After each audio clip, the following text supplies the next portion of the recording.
In recent weeks, France has found itself at the center of a new geopolitical scandal in which China has played a key role. What only recently seemed impossible is now becoming part of an alarming reality. A country that has long been one of the pillars of the European Union and the Western world is gradually falling under Beijing's increasingly tangible influence. Against the backdrop of a rapidly growing economic crisis, political paralysis, and plummeting approval ratings, France faces a choice that could alter the balance of power in Europe.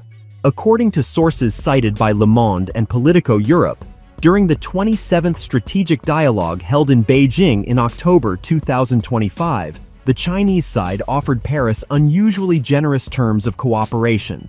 Officially, this was presented as strengthening high-level contacts, deepening mutual trust, and promoting a comprehensive partnership, as stated in the Chinese Foreign Ministry's announcement. But behind the diplomatic language lies a much deeper meaning. According to the Financial Times, China did not simply express its readiness to develop a strategic dialogue, but effectively offered France financial rescue through a system of low-interest loans, preferential credits, and direct investments in bankrupt French enterprises. Experts estimate the total sum involved at tens of billions of euros. Beijing is acting pragmatically. France is currently suffering from a catastrophic liquidity shortage, and the Chinese offer appears to be the only chance to stabilize the economy.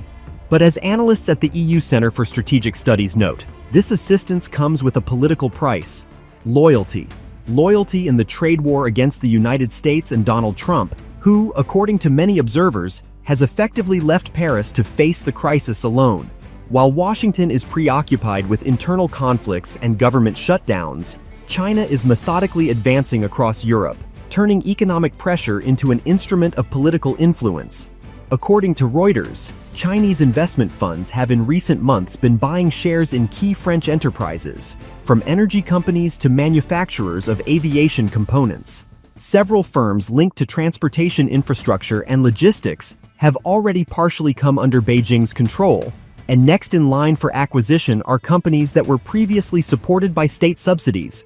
Experts from Bloomberg Intelligence describe this process as silent colonization, emphasizing that the French government is simply unable to resist Chinese capital due to debt, internal crisis, and collapsing public trust. President Macron, as insiders at Le Figaro report, has found himself in a hopeless situation. On one side, European Union allies demand a tougher stance toward China, while on the other, without Chinese money, France could face financial collapse.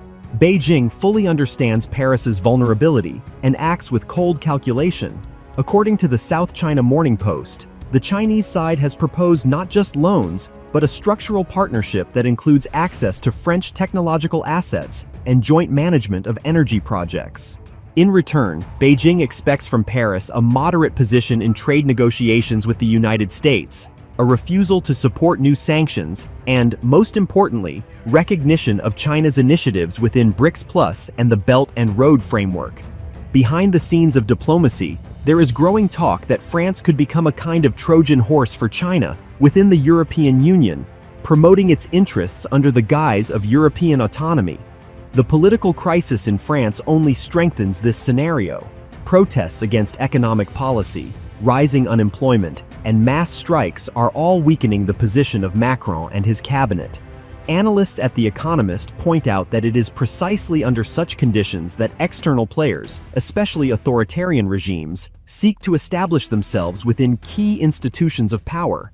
And China, according to Western diplomats, is doing so with exceptional caution, through academic exchanges, cultural centers, foundations, and neutral structures that finance analytical projects in France. As a result, a network of influence is emerging that encompasses business, politics, and public opinion. Washington watches this with concern, but takes no decisive action. Donald Trump, preoccupied with domestic electoral battles, does not consider France a priority in foreign policy. Moreover, his rhetoric directed against Europe's ungrateful allies only drives Paris further away from the United States. As Politico notes, it is precisely the White House's indifference that has created the vacuum Beijing has skillfully filled. China does not threaten or pressure, it offers solutions, investments, and stability. And for the French elite, Weary of economic upheaval, this looks like a way out. Within the corridors of the European Commission, increasingly alarming statements are being heard that France may drift away from the European Union's collective line on China. If that happens, the internal balance of the Union will change dramatically. Germany will remain the last major European counterweight to Chinese influence, but without Paris's support, its leverage is limited. Experts from the European Council on Foreign Relations note that China is betting on a split within the elite. It is not seeking to conquer Europe directly, but rather operate selectively, through leaders, businessmen, and political parties willing to trade principles for economic gain. France, with its rich history and claims to strategic autonomy, risks becoming trapped by its own ambitions. The number of politicians calling openly for a reassessment of relations with China and a new course of multipolarity is growing. Among them are influential members of the National Assembly close to former presidential circles. They claim that Paris must balance between Washington and Beijing, but in practice, that balance is gradually tilting eastward. According to insiders from the French Foreign Ministry, the number of Chinese delegations visiting Paris in recent months has tripled. These visits are often accompanied by the signing of non-public agreements in technology, transport, and finance. Some European Union officials call this interference, while others label it pragmatic diplomacy, but the essence remains the same. France is becoming increasingly dependent on China, and China is gaining yet another foothold within the Western bloc.